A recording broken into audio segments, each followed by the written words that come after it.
beaucoup. Nous sommes aujourd'hui avec Belson Mathieu, journaliste, secrétaire général de rédaction adjoint de Fraternité Matin. Mais avant, vous étiez à Ivoire Soir, groupe Nouvel Horizon, Wish, et puis aujourd'hui à Fraternité Matin. Moi, j'ai envie de dire, c'est vrai que vous êtes journaliste, hein, mais qu'est-ce qui vous a réellement motivé à aller affronter, je dirais, les djihadistes?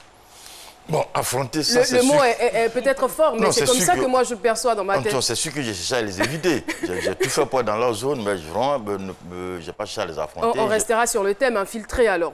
Oui. Si ça vous sied. Oui, absolument. D'accord. Qu'est-ce qui vous a motivé à y aller? Bon, il y a... C'est le métier, la passion. C'est la passion du métier. Je pense que ce métier de journaliste, il faut l'exercer parce que tu es passionné.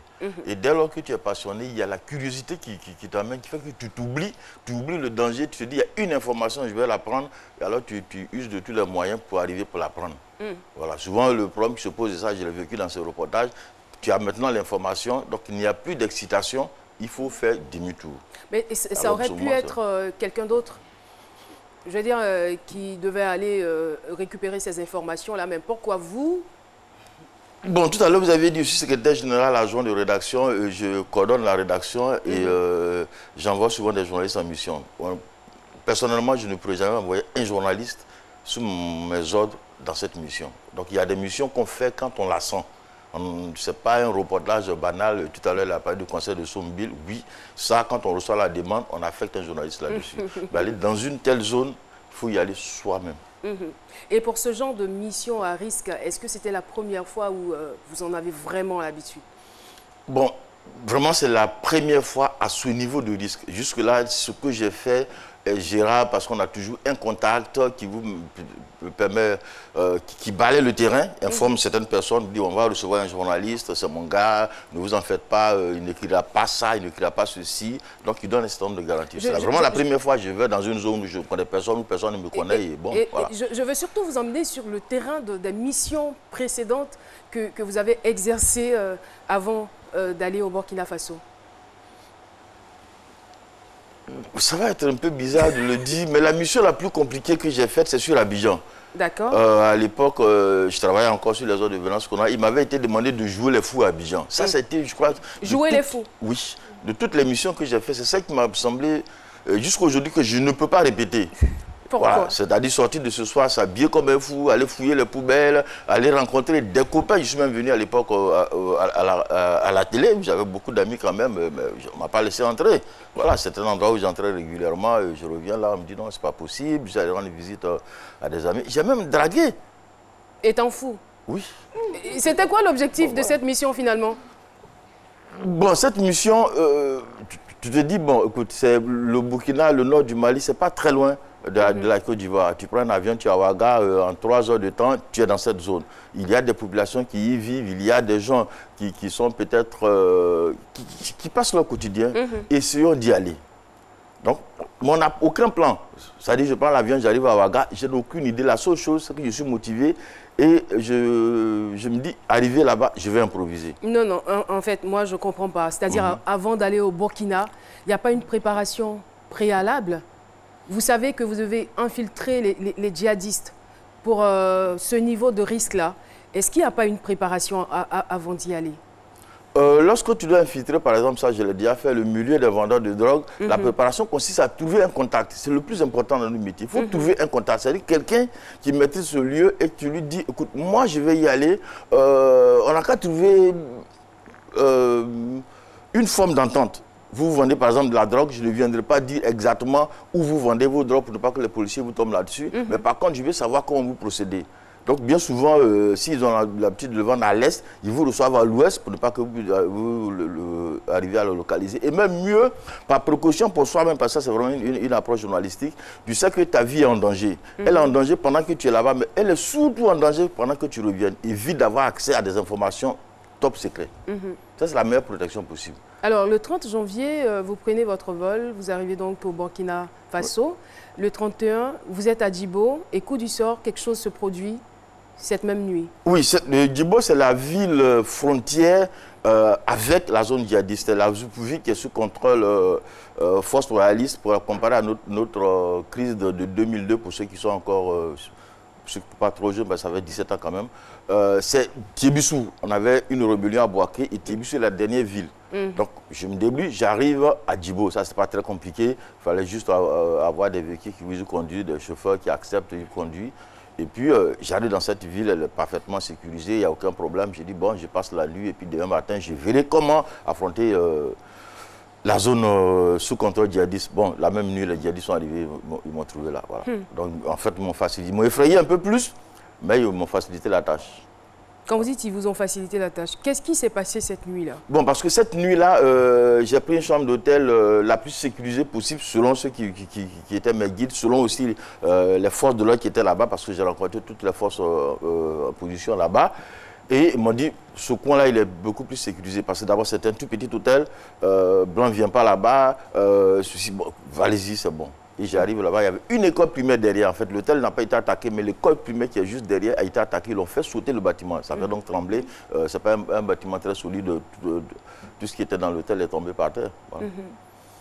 Ben, le problème, c'est quand il fait nuit, tu es dans une chambre, tu entends un bruit assez fort. Tu n'as aucune idée de ce que ça représente. Est-ce que c'est votre hôtel qui est attaqué? Est-ce que c'est l'hôtel qui va sauter? À ce moment bien précis, tu n'es plus journaliste, tu deviens homme. C'est-à-dire que la peur suit. Et tu te demandes, mais je suis venu faire quoi ici?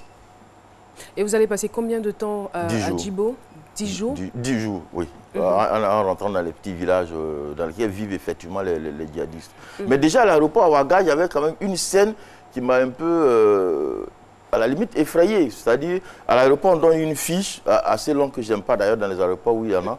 Mais il fallait remplir. Oh, tu viens faire quoi? Tu dors où? Tu habites où? Donc je remplis, le gendarme me regarde, il me dit, vous venez faire quoi? Il dit, je m'en vais dans la zone djihadiste. Il appelle son collègue, il dit, le monsieur a dit, il va aller mourir. Il dit, non, je n'ai pas dit ça. Il dit, si vous voulez y aller, achetez vos séquelles avant. Et puis, bon, est-ce que ça vous a effrayé? Non, ce qui va m'effrayer, c'est qu'il va me dire plus tard. Après, il m'accompagne et me dit, bon, écoute, tout à l'heure, j'ai dit d'acheter le séquelles, ce n'est pas la peine, hein, c'est pas vraiment, c'est pas indispensable. Parce que si vous y allez, vous allez sauter sur une mine. Donc, vous n'avez même pas besoin d'entendre. C'est si sérieux que cela. Donc, tout le temps, quand je m'en vais, au fur et à mesure que j'approche, il y a des gens que j'interroge, on ne va pas là-bas.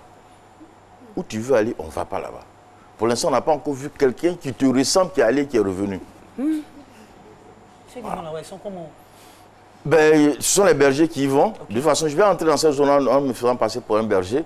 C'est pour ça que vous avez vu toutes ces tenues-là. Le problème, c'est que la plupart des bergers, ils sont peuls. Et la première chose qu'on m'a dit, bon, tu as une tête trop grosse pour être un peul. Ah oui.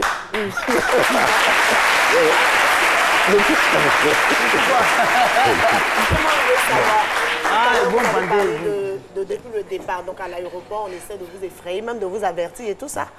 Je veux savoir, avec tout ça, avec le fait qu'on vous ait prévenu, vous êtes quand même allé.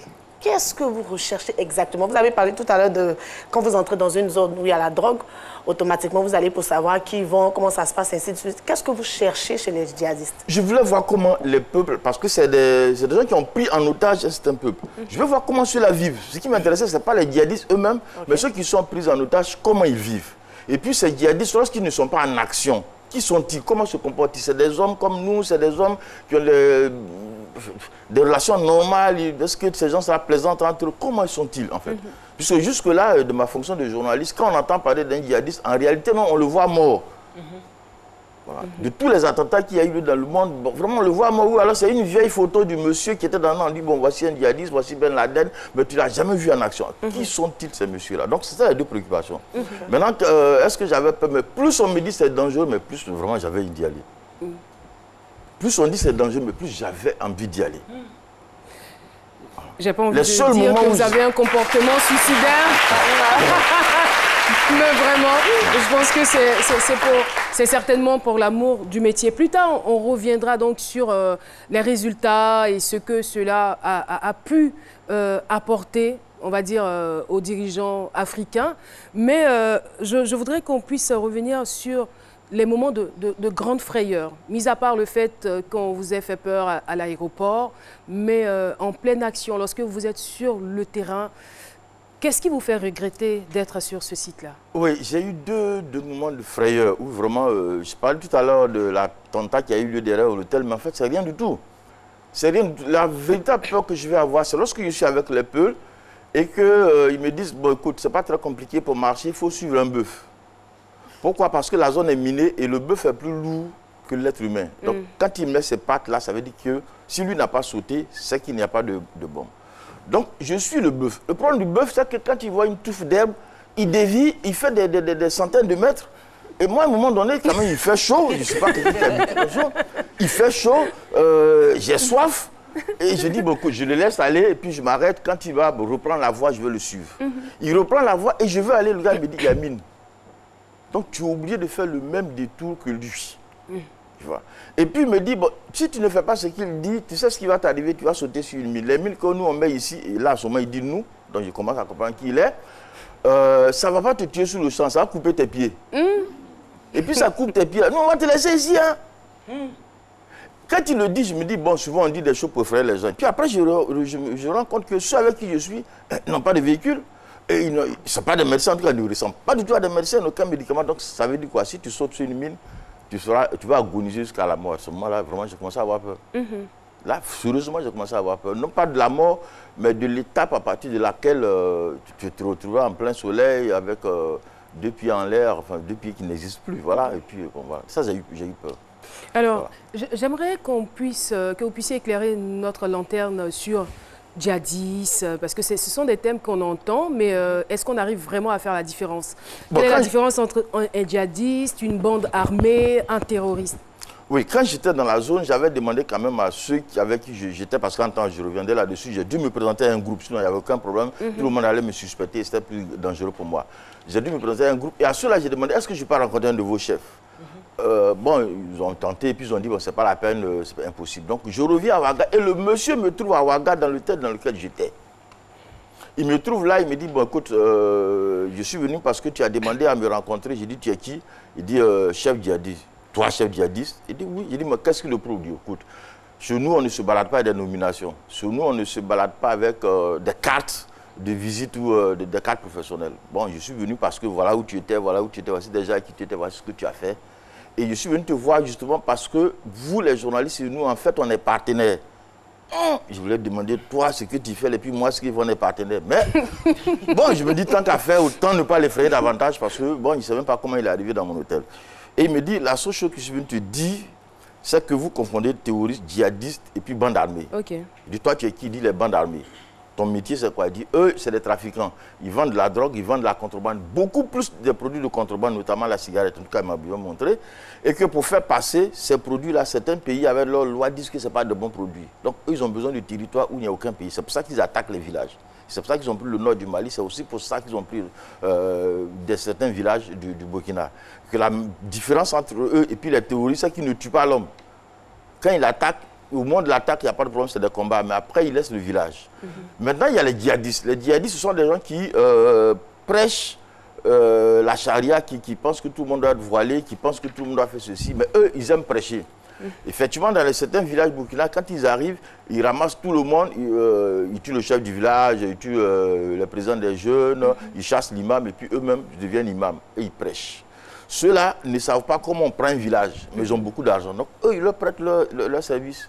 Et puis il y a les terroristes, ceux qui sont prêts à aller mourir, qui eux, quand ils font une attaque, ils attendent la réplique des forces de l'ordre. C'est vraiment la différence.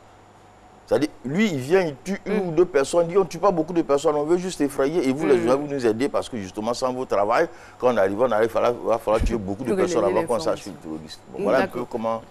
Très rapidement, avant d'aller à la pub, allez-y. Moi, je veux savoir, vous avez infiltré le groupe des djihadistes. Ils ne vous ont pas demandé, par exemple, de tuer quelqu'un ou de porter une arme, une bombe pour prouver votre loyauté, votre sincérité?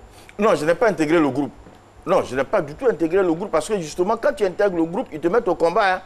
Ils m'ont bien expliqué, c'est des jeunes qui ne partagent pas forcément leurs convictions, ils les prennent et ils leur donnent des armes et puis ils les mettent au front. Voilà, tu as l'ennemi en face, il tire sur toi, tu as une arme, si tu veux, retourne-toi contre nous, mais ils vont te tuer d'abord parce qu'eux ne sauront même pas que tu n'es pas avec nous.